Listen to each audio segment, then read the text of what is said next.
What's up, everybody? Welcome back to my channel. If you're new here, then welcome, and if you're not new here, then welcome back.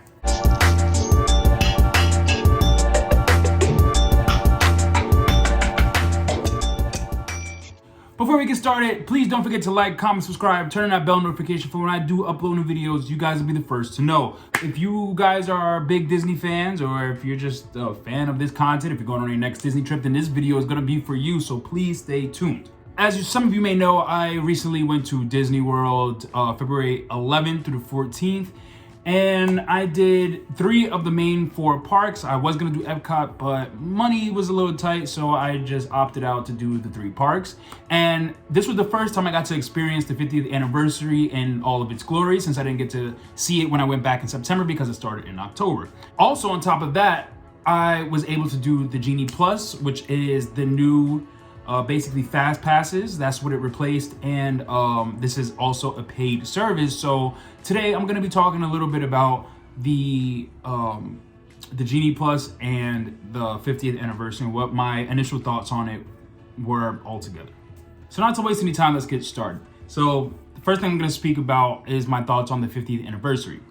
So when I first arrived in Disney World, right off the bat in the airport, you see the banners, the gold statues, you know, celebrating the 50th anniversary of Disney World. And honestly, everywhere you turned, you were reminded that this is the 50th anniversary of Disney World. And you know, it is pretty cool to see how much of a staple Disney is in Florida. And you know, so I loved it, and they definitely made its mark. The first park of the day was Hollywood Studios. Initially, when you go into the park, there isn't much to see in terms of like 50th decorations, things like that. You see banners before you enter, but that's kind of about it. Towards the nighttime, you see the Beacon of Magic, which is on the Tower of Terror, which honestly, whoever created the projection for that did a fantastic job. The small details in the windows of the people moving, stuff like that. I thought it was very beautiful. They did a really good job on that. But other than that, in Hollywood Studios, we had some of the desserts also, which were 50th anniversary based. But there really wasn't much to go on. Going into Magic Kingdom, you saw a lot more of the 50th anniversary feel and that magic, because that's basically a staple park. So obviously, same as Hollywood Studios, you saw the banners and you see the statues. I think the first statue that I saw walking in was a Lady and a Tramp, and then obviously around the hub, it was Mickey, Minnie, Donald, Goofy, Daisy, Pluto, stuff like that. It was really, those statues are really well done. I don't know what I was expecting when I saw them. I probably expected something smaller, but they're huge, and I would love to take one of those home when they're done with it, because they looked so cool. Fantasyland, they had Pinocchio. By Crystal Palace, they had Pooh and Piglet. So you know, they had their fair share. Over at Tomorrowland, they had Stitch, which I didn't get to see, but I know he was over there, and they're really done well. But one of my favorite parts of the 50th anniversary was the Beacon of Magic from Magic Kingdom. It was, I don't know, it struck me. It was very magical, and I hate that word. I don't know, personally, as a Disney fan, I don't like the word magical. I don't know why. But it was just such a beautiful sight to see, and just see kind of like the castle come alive was amazing. And I really enjoyed it, along with Enchantment. And I should talk about Enchantment, but I feel like I really shouldn't also touch that topic. But Enchantment was a beautiful show because I love the projections on the castle. I think it is one of the best things that Disney has produced. Next to like the fireworks shows and their parades, stuff like that. I love the projections, like they're so amazing. Fireworks, the actual fireworks, I felt like they lacked a little bit. It could have been a little more. When I went to Disneyland earlier, went to Sweethearts Night, and their fireworks show, they didn't have the projections, but they had just the fireworks, and I thought those were like just so big and bright and just in your face, and I love that. So with this, maybe I was too focused on the projection, so maybe I just wasn't paying attention to the fireworks. But either way, I think it was a beautiful show. It just did not compare to Happily Ever After, and it didn't have that same like emotional punch that Happily Ever After did. I mean, I did tear up during Enchantment, but for Happily Ever After, I full on, man, tears were falling out of my face. You know what I mean? Like, it was just such a beautiful show, and honestly, I do hope they bring it back, or maybe I just hope for show. I don't know. But anywho, that's that on that. And then it's basically the same thing with Animal Kingdom, Beacon of Magic, statues, desserts. Also going back to Magic Kingdom, I tried so many of the desserts. It was amazing. The food that they have for the 50th, I think I tried Mr. Toad's slushy. I tried Mission to Mars burger that was in Cosmic Rays. I tried the unbirthday tea Mad Hatter's. It was actually, I loved it. I was looking forward to that the most, and I enjoyed it. I got the Snow White cone, which wasn't a 50th, but I still got that. It was really good. Side note, I feel like when you go to Disney World, please try the desserts. That's what they're mainly known for. Their food is good, but the desserts are way better. So if you're going to Disney for the first time, make that a thing. Pick out a couple of desserts that you want to try, because I know you cannot try them all. There's so many, but definitely try. But yeah, so my initial thoughts, and mind you, I haven't done Epcot because, like I said, we didn't go, but Epcot got the most of the 50th anniversary. They got 2 new rides, the Guardians of the Galaxy that's premiering soon, which we're supposed to be getting at Memorial Day, which I heard, and also Ratatouille, which I haven't done yet, which I'm actually really excited to do. I love Ratatouille, so I would love to do that ride when I go back in June. They got a new Beacon of Magic. They got Spaceship Earth got brand new lights. Harmonious is a huge show that I know a lot of people love and some people hate it, but you know what it is. Can't please everybody, and that's just life. But when I first watched it initially on the live for the Disney parks when it first premiered, I loved it. To be completely honest, I loved it. Illuminations wasn't really my thing before, but this show is amazing. The music is so good. The barges, the pyrotechnics is so great. But so I will review that later, but I know Epcot got most of the 50th anniversary magic, and I'm kind of sad that I missed out on it, which is weird because if you know me, you know that I don't really like Epcot like that, but it's okay. I think it's a boring park, but I still love, there's a beauty to Epcot that I love. I love the showcase. I love going to Norway. I love Frozen, the ride. Yeah, so I can't wait to go back. Not gonna lie. But all in all, the 50th anniversary wasn't as great as I thought it was gonna be. I just expected a lot more, and I don't know why. And I know people are gonna come at me saying, "Oh, but we got new cavalcades, we got a new iridescent stuff."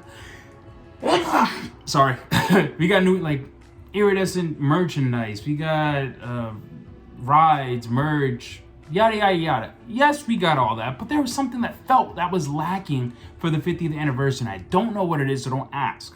Hold on. But other than that, it was still a good time. I still enjoyed it for what it was. I am kind of curious to see what they're gonna do after the 50th anniversary is over, because, well, they are banking on a lot of their 50th anniversary stuff now. So it's kind of like, what are you guys planning for after all this is done? We'll see. But I'm really excited about it. I'm not bashing it. I think Disney, especially the people that are putting it all together, they're doing a great job. They're doing their job. And it is beautiful, but I just feel like it's lacking something that I just can't put my finger on. But hopefully in the near future, when they hit the year 75th anniversary or their 100th anniversary, it'll be a little better, or things will kind of get back to normal. I know COVID protocols and everything like that they had to dial back on a lot of things, but we'll see.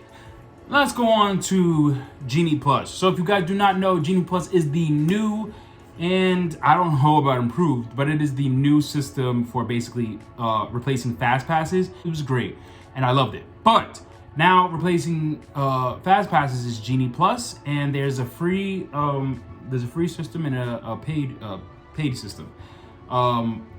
This is gonna be a little long, so bear with me because I want you guys to kind of know how it went step by step for me personally. If you guys are going to Disney World and you guys want to get Fast Passes, Magic.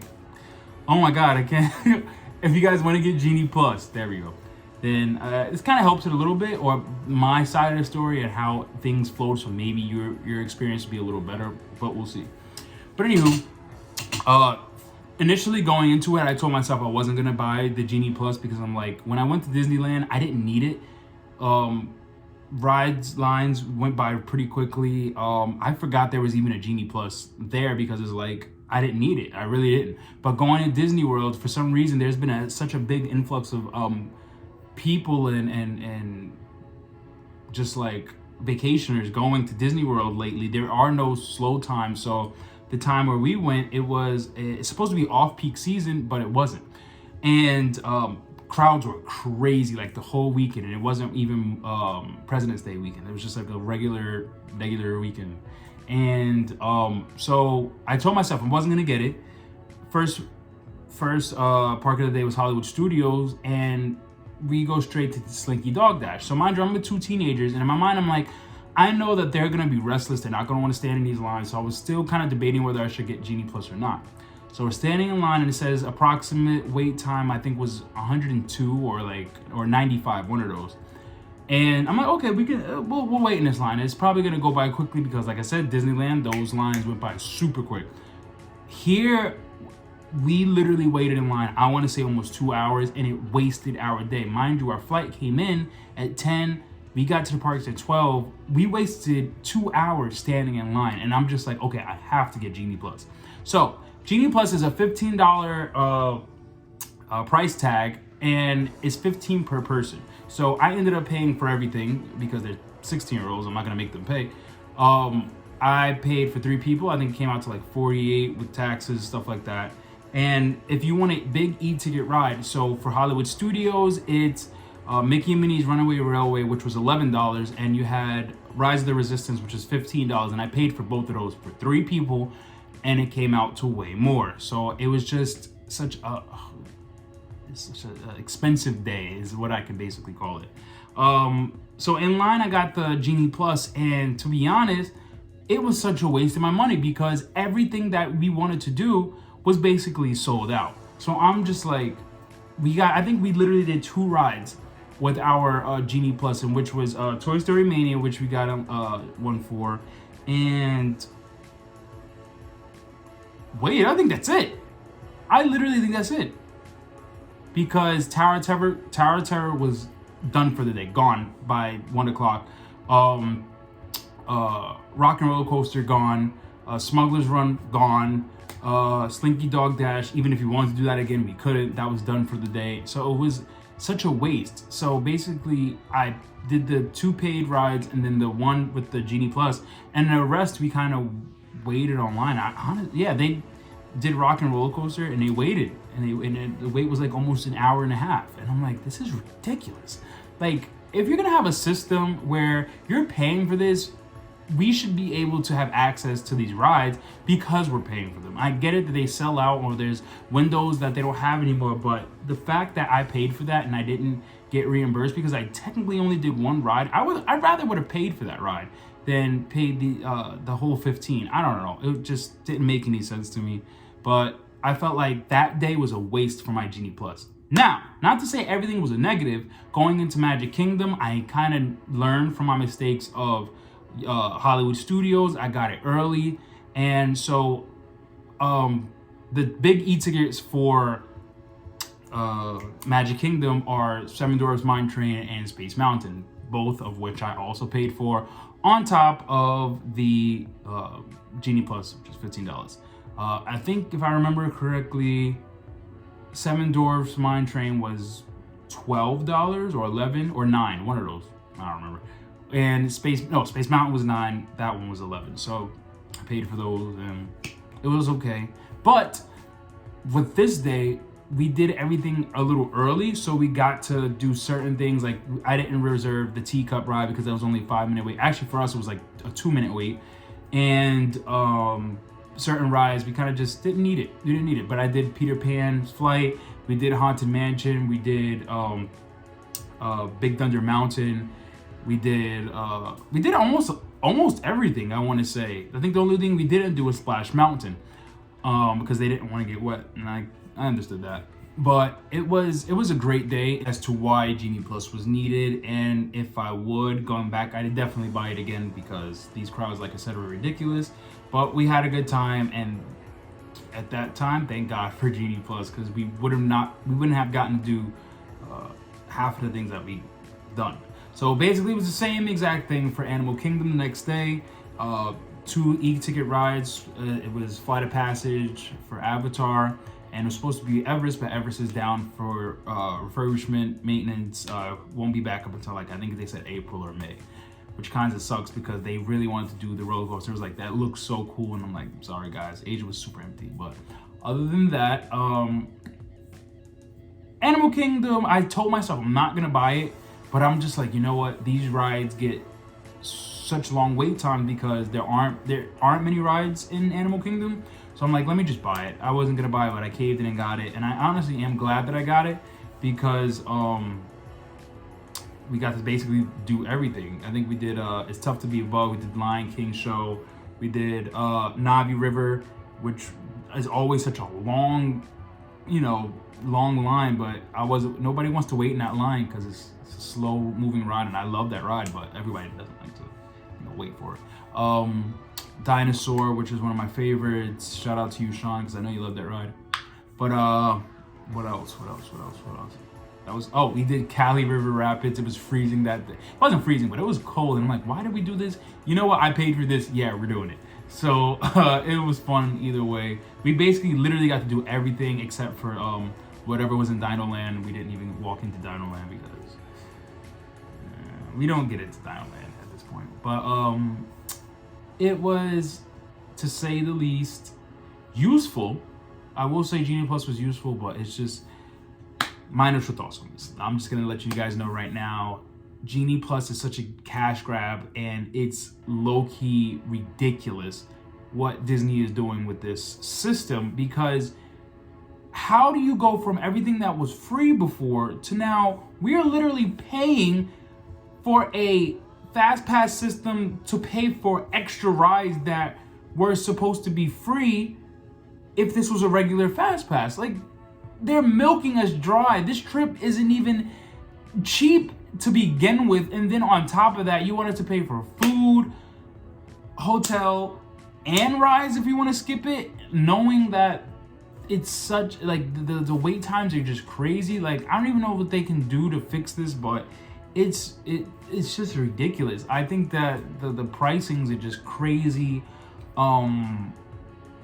It's not necessary. Like, they're just milking, and I get it because I know they lost a lot of money during COVID, but with all the parks being open again, it's kind of like, you don't need to milk us like this much. Like, you're making your money back. Trust me, you guys are making your money back. But I'm such an avid goer, and I love Disney so much that I'm just ready to be like, here, take my money, because it's such a fun time, and I don't even think about the money at this point. I'm like, I have a job, I'll make the money again. That's why I didn't care to spend it this time, and I know a lot of people are going to think like that. Like, this is for the experience, it's for the trip, just to get a lot more out of your trip. You're going to want to spend that money to just have fun, have more fun than what you would have standing in line.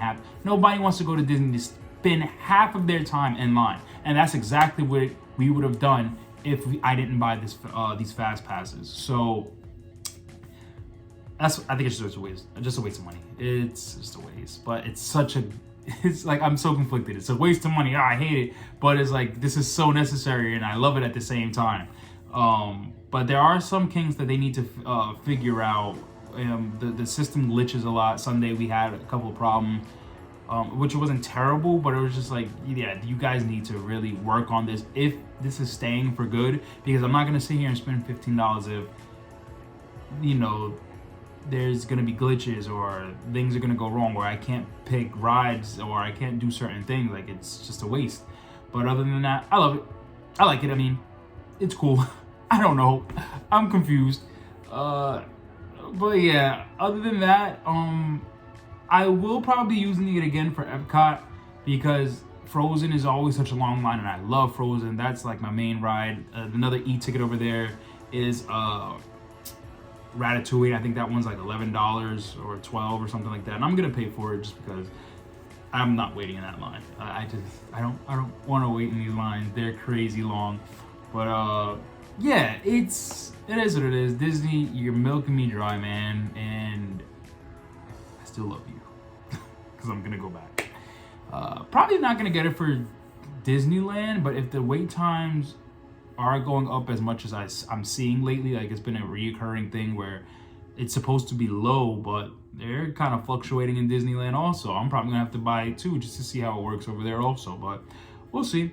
Anyways, thank you guys so much for watching this video. I'm gonna try to upload new videos on a weekly basis just so we can get more acquainted and you can hear my opinions. Also, by the way, if you guys stayed this long and you guys have your own opinions about Disney Plus or the 50th anniversary, please comment down below. I would love to hear. I would love to talk and interact with you guys and just kind of just see where your head's at with everything. And yeah, that's kind of about it. Thank you guys so much for watching this video. If you're watching this at night, good night. If you're watching this in the morning, good morning, whatever. I love you.